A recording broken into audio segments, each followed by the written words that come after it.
My name is Jack Baker. I'm one of the three co-founders of Welo. I'm Katie. I am one of the other co-founders. I'm Steph. I'm the third co-founder. When I graduated, I got a job in industrial sales for an American firm in Mississauga, was their home office. So I did that for about 2.5 years. I think it was a very valuable experience. I learned a lot. I definitely had to mature very fast. I think I was the youngest in the company by about 20 years. But they took a shot on a younger individual, I think, to kind of bring an aspect of thinking different. And I think that's what DeGroote and just university these days brings, is a different way of looking at business and a way to approach, especially sales. So I did that for about 2.5 years. But about halfway through, I kind of had a feeling that it wasn't really my passion. I knew I liked sales and I liked meeting people, but I didn't really have a direct passion. And passion can be a tough word. I know it's thrown around a lot, but I'd always been interested in health food, and especially the fitness side and better for you living and stuff like that. So what I did is I spent kind of my free time when I could after work and on weekends. And that's when we started thinking about Welo. So I started Welo on the side. I was juicing at night on weekends. And then about a year after, we kind of took the full leap. I moved to South Korea. My plan was to teach English and work there for a year, and that year turned into 3. And I ended up in my second term managing the school. So I taught and managed. I worked in the private sector.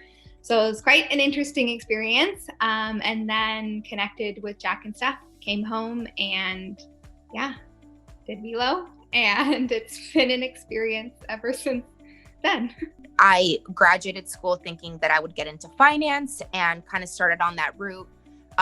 All meanwhile, kind of having this passion for creating healthy foods. And so it was definitely a side hustle, and it was super scary kind of going from one industry to the next. But we started small. Jack and I we started juicing in our spare time, and we would kind of try and maintain a full-time job. And it was kind of leading us to work all hours of the night. And we finally kind of took the plunge. But definitely it was a calculated risk. We were already in about 30 to 50 stores and growing and looking to get investment. And so it was definitely supernatural. But it just kind of goes to show that you start off on thinking you're going on one path and you do something completely different. Really just changing my health and eating healthy and seeing kind of the direct energy I would feel from that really influenced my passion for health.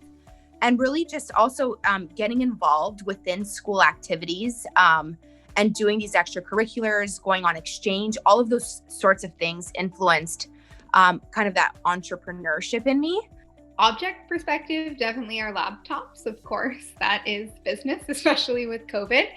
And I think more generally, of course, our team, especially in these times where we can't be meeting with customers and going to trade shows and things like that, our team is just so passionate. We have so many co-ops and interns, and we say from the beginning, you are not an intern or co-op, you are a member of our core team.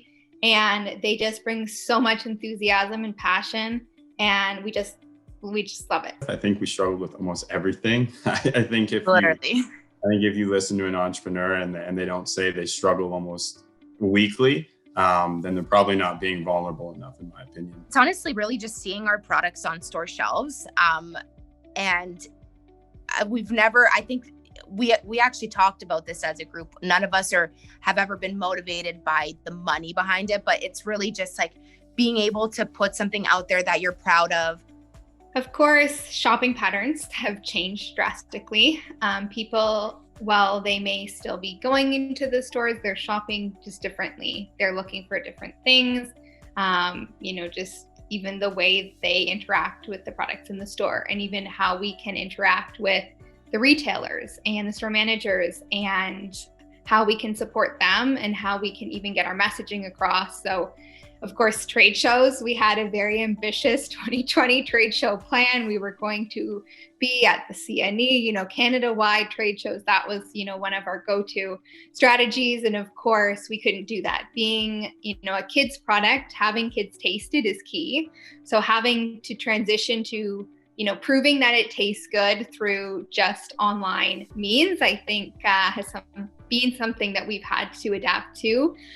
Pushing a more D2C direct-to-consumer model for 2021 is definitely a key component of our strategy, and just shifting to the needs of today's consumer and how they want to purchase. If they want to purchase more online, then we need to, as a company, make sure that we're fulfilling that need and that we're speaking to, exactly their lifestyle. They're not leaving home as much. So how does that impact our purchases and, the reasons why they would buy and how we can connect with them. From a team perspective, of course, training and bringing new people on virtually can be a little bit of a challenge, but I think we have added pieces to, our regular weekly routine, whether it's a social or pancakes and podcasts and things like that, to make sure that we all feel like we are still very much a part of something, even though we are not physically together. We are very much a team.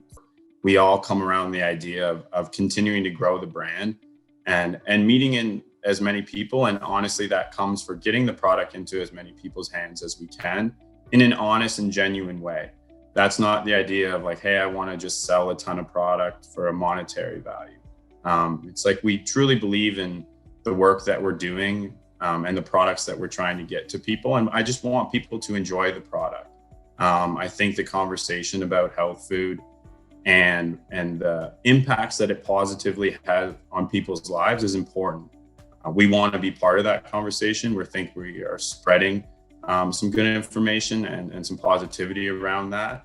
And I hope that we can do that at a higher level. Like as much as we grow, as much as we can give back. 5 to 10 years, I'd love to be kind of like a Canadian staple in a way, but as well reach to a North American audience. So, absolutely love Mac. I adamantly tell people with pride that I went to McMaster and that I came from DeGroote.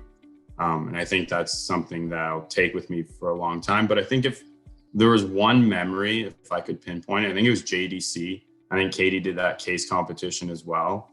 And the reason I say that is because I think that was one of the first times, which was actually fairly late in my life, that I really pushed myself almost academically and socially to a point where I was uncomfortable. Throughout school and even in high school, I wasn't a big proponent of public speaking. I didn't really like the way I spoke. I wasn't comfortable speaking in front of people. So the idea of JDC and this case competition, speaking in front of a bunch of your colleagues was actually very scary to me. But when I went through that process and I met the people and like the support system, and honestly, it instilled practice and the idea that if you're working at something that you're not necessarily good at or that scares you, you can improve on it and you can kind of overcome that fear. I was part of the International Business Club, and we actually got to travel to Victoria to compete with case studies, and just the overall knowledge that I gained from it, working in a team, working in this kind of fast-paced environment. It really helped with my overall studies, and it was just such an overall good experience. So would definitely recommend joining as many extracurriculars as possible. Everything from the extracurriculars to connecting with professors. And I think with that, even we're still very, very much connected with Professor Malik. He does and did so much, during our time, still does so much with Mac. We're actually working with Elite Seat right now, which is one of his programs. And we actually discovered our current sales associate through him, as well as some of our other hires that will be coming on board in May and September. And yeah, I think just overall, he's been so valuable and such a great support system for us. So we're so grateful for him.